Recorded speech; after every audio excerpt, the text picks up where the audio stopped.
In 2023, the S&P 500 was up about 26%, and in 2024 so far, it's up over 29% with dividends. Is the big run-up over, and what should you do about it?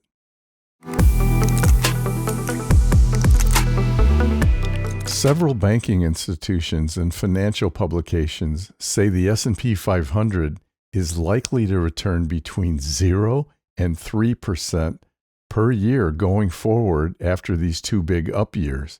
And they're talking about over the next decade. But are they correct? Is their thinking and logic sound, or are they missing something? The S&P 500 index is dependent on two things to drive it higher or lower in 2025. And what are they? Well, first of all, earnings growth of the largest companies making up the index, like the ones I'm showing here. And the earnings growth or shrinkage of these companies depends somewhat on how the economy is doing. The second thing that could drive it higher or lower is the number of buyers versus the number of sellers. Look, it's a marketplace, so if there's more buyers, it's going to go up. If there's more sellers, it's going to go down. So in other words, demand. So what could make the S&P 500 flatten out or even pull back, and does it matter? My father-in-law, Edwin Polokoff, who's now 101 years old and was a top producer at Merrill Lynch for 50 years, told me it's not a stock market, it's a market of stocks. The implication here is that a good stock picker can always do better than the markets, but during a big downdraft like we had back here in 2000 to 2003, 2007 to 2009, and more recently during the Fed's interest rate increases in 2022, finding those stocks or even sectors was almost impossible. Just take a look at this table of sectors returns for 2022 if you need to be convinced.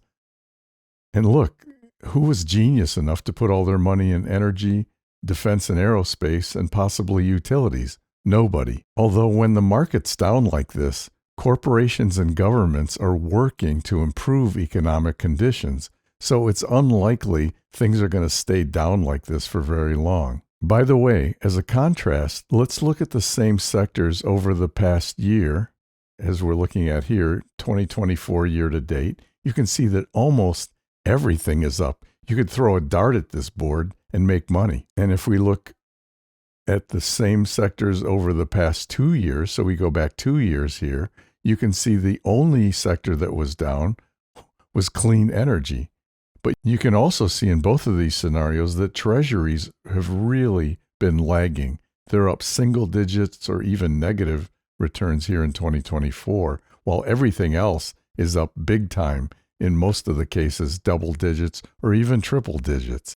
Does that mean all of these sectors that have gone up big time over the past couple of years are doomed to flounder? Or worse yet, go down soon?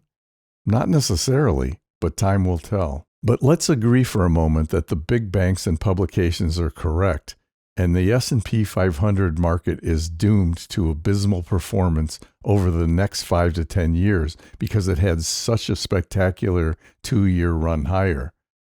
Should you sell all your equity holdings and go into Treasuries? I'm going to save you from the suspense. Of course not. So then where could investors invest their money when they sell some and not all of their equities to get out of the way of this gloomy outlook? To answer that question, let's look at the performance of U.S. government treasuries year to date, over the past year, over the past 5 years, and even over the past 22 years. Do these look like a bargain relative to equities at this point? And where do investors typically put their money when they seek safety and protection from equity risk? You guessed it, U.S. government treasuries. So what is the best way to position your portfolio to protect yourself if the pundits are correct? And as Goldman Sachs so bravely predicted that the S&P will likely return 3% per year or less over the next 10 years, or what if they're wrong and the S&P 500 continues to move higher because of unforeseen earnings growth? Having 40 to 60% of your portfolio in U.S. government treasuries will provide some downside protection from falling equities and won't hurt you if equities continue to move higher. Look, if you already have at least 40% exposure to intermediate and longer duration treasuries, congratulations. You're already well positioned going into the unknowns of 2025 and beyond. If you're currently heavily exposed to equities and corporate bonds, which carry corporate and equity risks, then you need to seriously consider moving at least 40% of your portfolio into intermediate to long duration government treasury exposure by either purchasing the treasuries or by investing in one or more of the ETFs like IEI, IEF, TLT, or the Vanguard EDV. But check first with your accountant before doing this in a taxable account. Are you currently holding U.S. government treasury exposure in your portfolio? And if not, why not? Please let me know your thoughts in the comments section below. With all that, let's go through the current health of the stock, bond, gold, and crypto markets. So if we look back over the past week, you can see that the equity markets have done extremely well. This is exactly what you want to see, with one exception.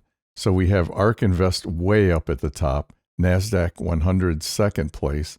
Now, the one exception is you don't want to see small caps down here in the bottom, especially negative. I don't mind the Dow being there, and the S&P 500 is doing okay. I'd like to see small caps up here somewhere, but I'll take this. This is a very healthy appetite for equity risk. And if we look back over the past month, very similar picture, very healthy equity risk appetite with the highest risk equities, ARK Invest, way up here in the top. And then if we look at 1 year, we're almost at the end of the year, so let's skip year to date. If we go back a year, you can see we have a very healthy appetite for equity risk, and all of these indices and the ARK ETF are up big for the year, as you can see here. And what am I seeing in the current bottom dynamics? Well, what I'm seeing here is the S&P 500, this black line, just moving up higher and higher as we go along over the past 2 months. What is this telling me, though? We've got a bottom forming indicator coming up, bottom confirmation signal going down, and the confidence level, this dashed line, is dropping like a rock. This tells me there's really no herd behavior here. So not much to look at here. There's really no kind of a tell, except that the market really is not all moving as a herd. Everything's kind of going in its own direction. And how does risk versus opportunity look? Well, again, this looks very good. I don't like the fact that opportunity acceleration has been declining like this, but I do like the fact that risk acceleration is down here, risk is down here, both below opportunity acceleration and the opportunity level. So this is a very healthy looking situation. And what if we look at equity versus safety? Well, wow, this tells an interesting picture. Let's jump right into the overlays. So you can see what's happened here. Small caps, which were ranked number 1, have fallen to number 4. The Dow is at number 3, so it's doing better than small caps now. The S&P has been pushed down. The NASDAQ 100 has been pushed down, and cash has been pushed down. So what's pushing them down? Well, safe haven assets. Look at EDV. These are very long duration treasuries. I think the average duration is about 24 years. TLT, 20-year duration treasuries. These are the highest risk treasuries you can buy. So they're up here ranked number 1 and number 2, and they have been performing better as of late. And you can see that intermediate treasuries are ahead of short duration. This is a very healthy appetite for treasury duration risk. And we've got gold stuck down here in last place. I love that.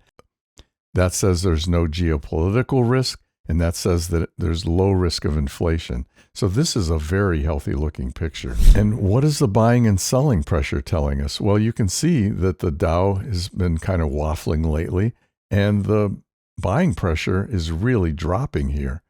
Now, how is that in contrast with the S&P 500?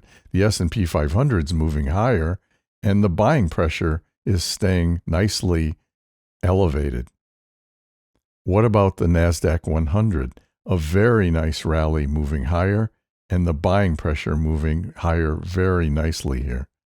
And then small caps, much like the Dow, you can see the price action's been waning and the buying pressure's been falling off.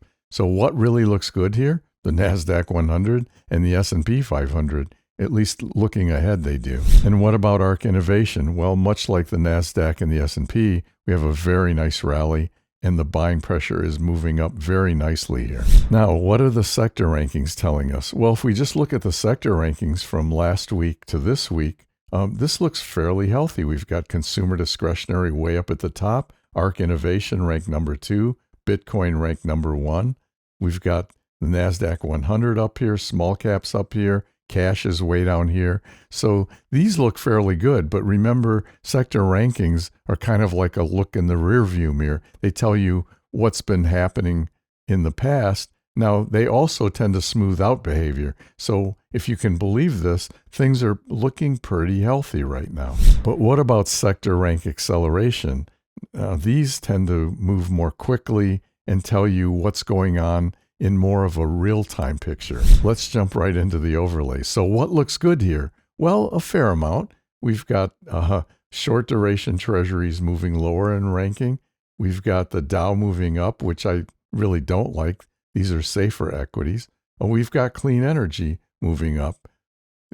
Clean energy is needed to support artificial intelligence. So the fact that these are moving up in ranking, that's great. Consumer staples are moving down. That's great. These are safer equities. I'd rather see them move down at the expense of other things like ARK Innovation and consumer discretionary moving up. That's great.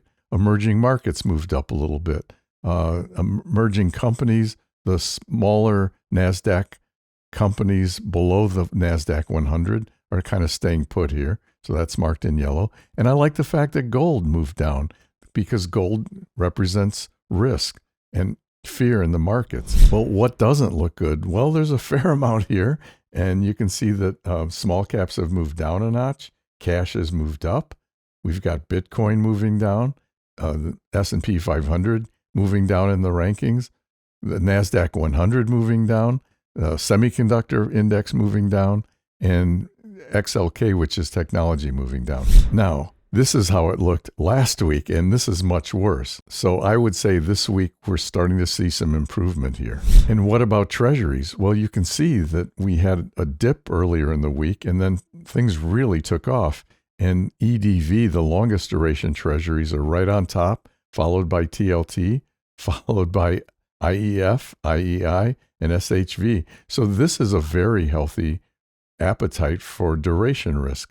And hopefully this will continue going forward. What about over the past month? Well, over the past month, again, we have a very healthy rally going on here in the treasuries. And you saw this in equity versus safety, where long bonds have moved ahead of equities. And then if we look back over the past year, you can see we still have a long way to go to get well above zero. We're heading to get back to even here, but we're not there yet. And how does all of this show up in the buying and selling pressure? Well, this is an interesting picture. So you can see we've had rallies in all of the durations here: short duration, intermediate duration, 7 to 10 years, and 20 years. Nice rallies going on in all of them. But what do I see if I look at the buying and selling pressure relative to the direction of the prices? Well, if you look at short duration, the price is going up, but the buying pressure is going down, and the selling pressure is flat to slightly up. That's a divergence. That's not good. If we've got a rising price here, again, a divergence: falling buying pressure, rising selling pressure. The same with 7 to 10 years: rising price, falling buying pressure, rising selling pressure. This indicates to me that these all are likely to start falling in the near term unless the buying pressure picks up. But what's really interesting here is look at long bonds. So what's happening here? Long bonds are moving up, but the buying pressure is moving up and the selling pressure is dropping. So it appears to me that even though the prices are going up on these, there's money leaving them and being put into longer duration treasuries. this looks great going forward. And what about the yield curve? Well, if we take a look at the current curve, a year ago, interest rates at the short end were extremely high, as we all remember. But you can see where we are now. This dark blue line is where we are now, and the red line is where we were a month ago. So at the longer end, at the 20-year end and at the 10-year end, yields have come down a bit from last month to this month. And at the short end, we're going to have to wait for the Fed to lower those rates to get these down even lower. And when they lower those rates, that should bring the yields out here at the longer end down a bit. So what does the market think the Fed's going to do when it meets 1 week, 3 days, 18 hours, and 56 minutes from now? Well, you can see that there's an 89% chance the Fed's going to lower by 0.25% when they meet in a little over a week. And you can see what's happened. Last week, this was only 68%. And then Thursday, it moved up to 73%. And now it's sitting at 89%. And then if we go out to January, there's almost no chance that rates will still be where they are now. And there's somewhat of a likelihood they could be lower by 0.5%. And then if we go out to March, there's more of a likelihood happening here that there'll be at least 0.5% and possibly even 0.75% lower. And what about gold? Well, as I said earlier, gold's kind of going nowhere. In fact, now it's going nowhere to down. And you can see that the buying pressure has kind of been falling off, selling pressure increasing. So really not much to see here. And what about Bitcoin? We all know Bitcoin has moved up above $100,000. And you can see right after the election, the buying pressure went literally through the roof. This is insane. But even as the buying pressure fell off, the price continued to move higher. Now what's happening?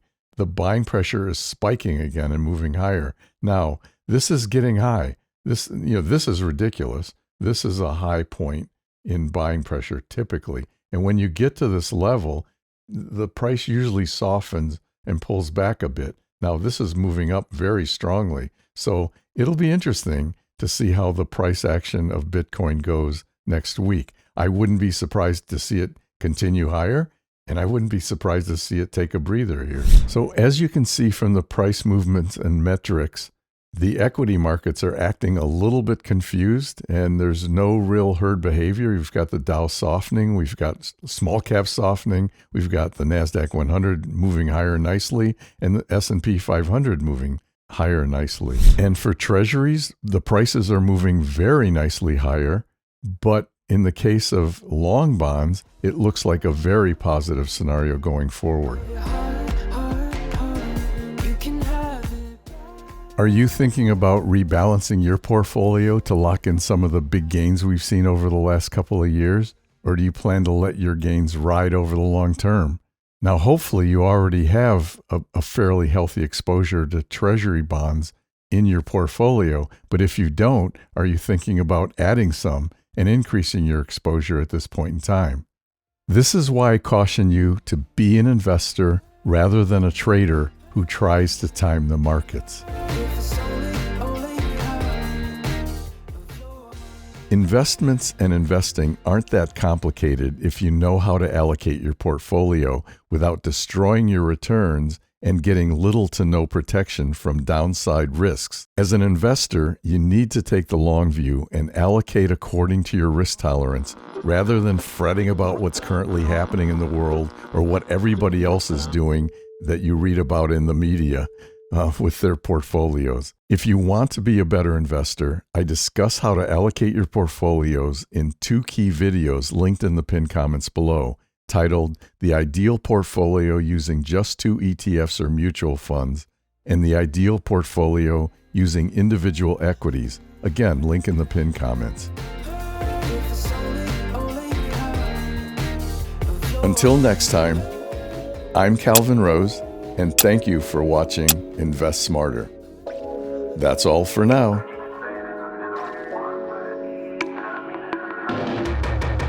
Stay up all night, gotta work now. Make up my mind and it turns around. Say that I'm fine till I burn out. Thinking this money sounded so nice. Ambush here in the strobe lights.